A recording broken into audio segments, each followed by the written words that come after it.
So someone's perspective has changed, whether how they thought about you have changed or how you thought about them have changed, or this could just be things in general. You could be looking at life differently at this time.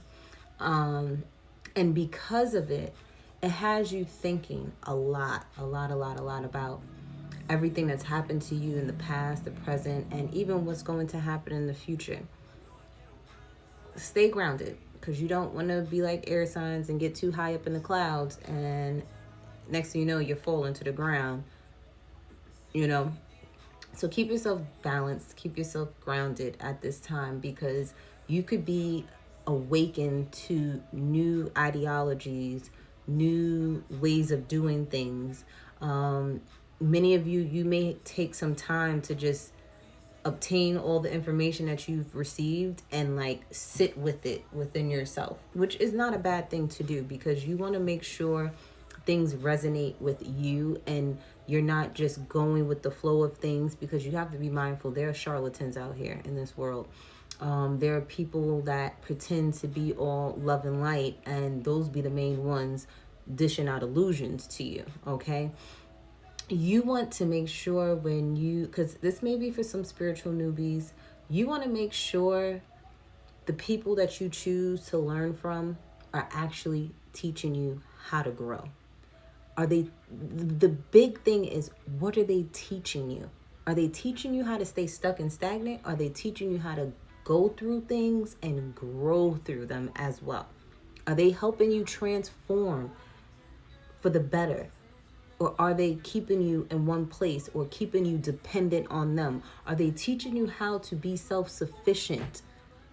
Because good teachers, good leaders, they want you to do better than them. They want you to take what they've taught you and to move forward in life and to move and surpass them. That's what a good teacher, a good leader wants for people that come to them for advice and for knowledge, right? So be mindful of those things. For some of you, you could be learning from a Virgo at this time.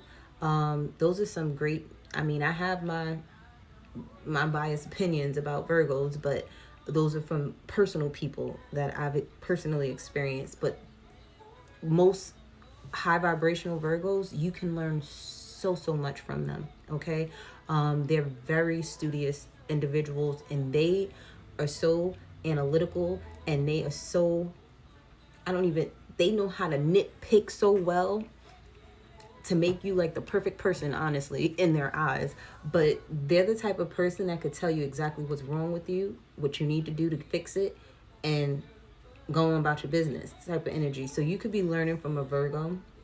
You could be learning from them about how to communicate, because you know Virgos, they rule communication. They could be teaching you how to communicate. This could be you as the Virgo. You are teaching people how to do things. You're working on your communication skills, your public speaking.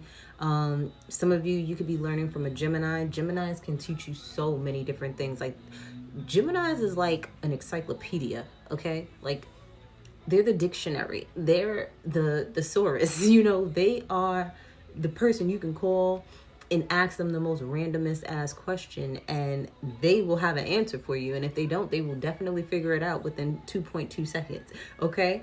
For others of you, this could be literally you as a mother teaching your kids new ways of thinking, new ways of doing.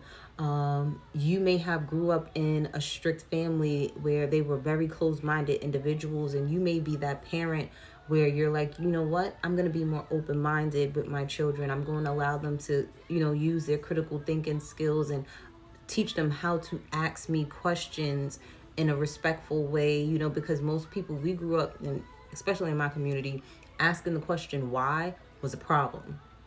Asking why was very disrespectful.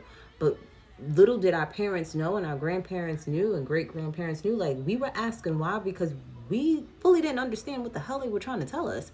And if they would have just sat down and explained things to us, we probably wouldn't have gotten a lot of the trouble that we got into, or did things that they told us not to do, because they didn't fully explain it in like layman terms to us. So you could be a mother or a teacher explaining things to children in layman terms for them to fully understand it.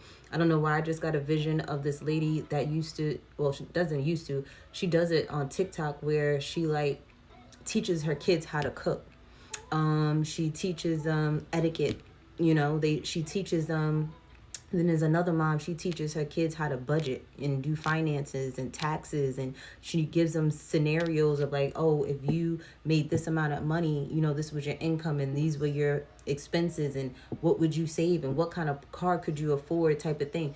It's like someone is literally breaking things down in layman terms for others to understand, whether this is you or you're learning from someone where they're teaching it to you, where you could literally teach it to anybody. You could teach it to a child and they would understand it. But those are the type of teachers that you need, where they know how to incorporate things for visual learners and hands-on learners and things like that. It's an energy of a teacher that knows, what was that theory called? I learned it in college, where